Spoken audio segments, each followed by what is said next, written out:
basketball season. So let's jump into these NBA standings as we did last time to cover the NBA. And as we did last time, we'll go from worst to least, or worst to best. Starting in Eastern Conference, Detroit Pistons sitting at 8-22. Cleveland Cavaliers 10-21. They've made a tremendous drop off there on a 10-game losing streak. Wow. Last 10 games, they've lost them all. That's brutal because they were sitting at 10-11, right? And then all of a sudden, bam. 10 losses in a row.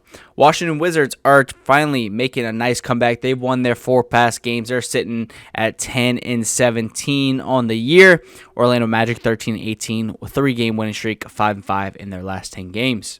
The Atlanta Hawks have also been in a pretty drought here. They're sitting at 13-17 on the season. Their last 10 games, they are 3-7.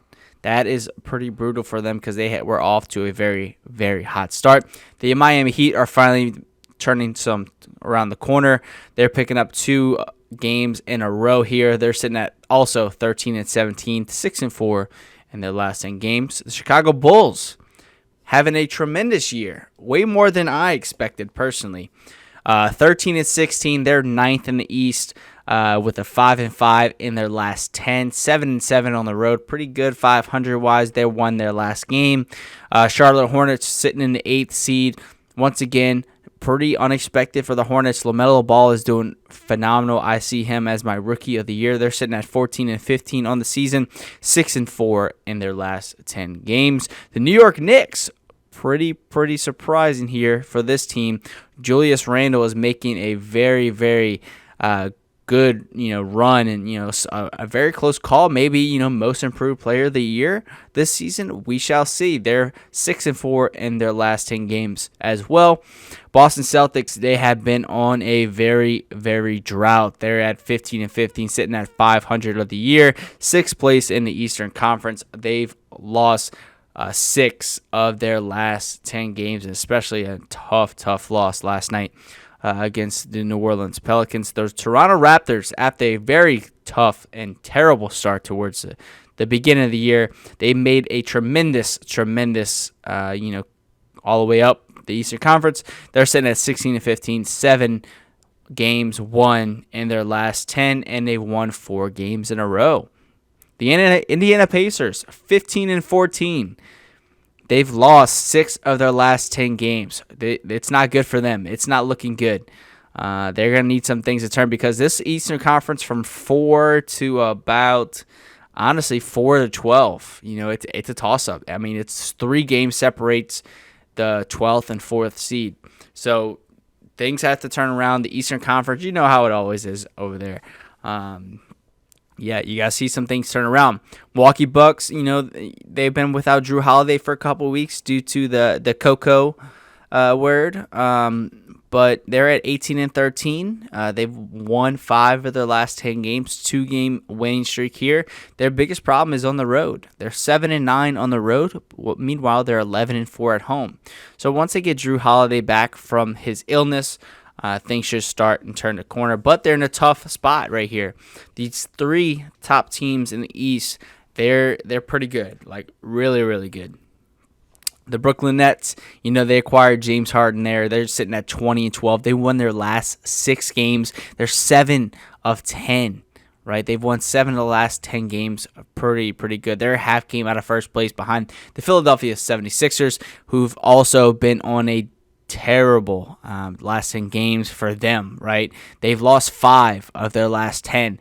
They've been horrible on the road. They're 7-9. For a team like this who's, really relying on Joel Embiid and Ben Simmons, when you're at home, you've won 13 of 15 games. So it's just pretty good. But, in the tough, top 3 seeds in the East, you need to be out there winning, like, as much as possible, right? You cannot afford to lose because you lose, the Nets jump you. And it's going to be a back-and-forth battle for the rest of the year between those 3 teams, I believe, when it's all said and done. Back over into the West, we have the Minnesota Timberwolves, as we mentioned before, sitting at 7-24, last place. They've lost 8 of the last 10 and currently on a 4-game losing streak. Houston Rockets, 11-17. They've lost 8 of their last 10 games. I believe I saw them maybe last week, close to that 8th spot. But they lost 7 straight games in a row.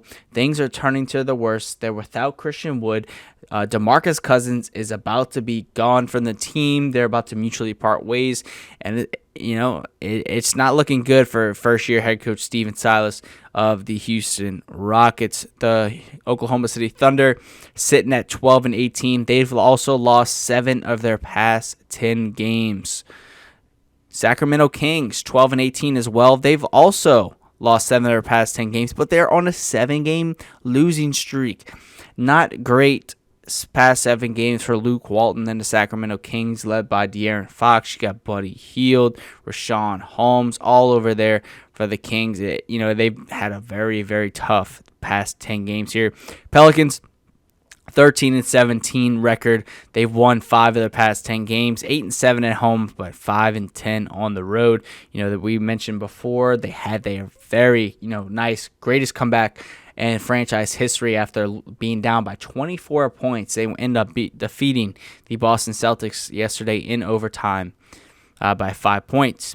Dallas Mavericks 13-15 record. They've won 5 of the past 10 games, but it's a pretty rocky start for them as well. Luka Doncic even admitted, he's not having himself a great year, but he's making, some tremendous strides to look back into that MVP race once again. Memphis Grizzlies 13-13, 500 on the season. They're sitting at 4 games, won their past 10. They've also lost their last previous games. The Golden State Warriors, very, very good so far in my eyes, right? My perspective. Sitting at 16-15 on the season, but they've lost 5 of the last 10. They should have won their most previous game against the Charlotte Hornets, but Draymond Green had a terrible, terrible mistake, getting double teed up and late in the fourth quarter, and ultimately lost the game for the Golden State Warriors. Denver Nuggets not having a great season, as most expected. They're expected, top 3 team, but they're sitting at 16-14. They've lost 6 of their past 10 games. San Antonio Spurs, back to, what we expect from the Spurs and Greg Popovich. 16-11 record, 7 games won in their past 10, but they need to focus on winning at home. They're 7-8 at home. Meanwhile, they're 9-3 on the road. Those numbers need to change just a bit. Portland, man, Damian Lillard is having a tremendous year. In my opinion. He is the MVP so far this season. They're sitting at 18-11. They've won 8 of their past 10 games. They should have beaten the Washington Wizards the other night, but, things happen in the NBA. So they're sitting at the 5th seed in the Western Conference. Meanwhile, the Phoenix Suns, great year led by Chris Paul, Devin Booker, and crew. They're sitting at 4th in the West, 19-10 on the season. They've won 8 of their past 10 games. A franchise that hasn't been to the postseason in years. I'm thinking maybe at least 10. Chris Paul walks in there, leads them to the promised land. What a great leader Chris Paul is. The LA Clippers, Kawhi Leonard, Paul George, and crew, 22-10 on the season. They've won 6 of their past 10 games. The LA Lakers, the LA is running the NBA right now, 22-9 on the year. They've won 7 of their past 10 games, but they are on a 2-game losing streak. AD is out currently with a calf strain. Lucky for them, people thought it might have been an Achilles tear, but good thing he'll be back within weeks. And the most surprising team so far in the NBA this year is the Utah Jazz, 24-6. Wow. They've won 9 of their past 10 games. They're 13-2 at home and 11-4 on the road. This team has done tremendous so far this season. Donovan Mitchell, you got Rudy Gobert, both who should be all-stars this year. They're just leading that team, man. They've done great things, and it's no surprise, when you actually watch them play, that, wow, okay, you can actually see that this team is the best in the NBA.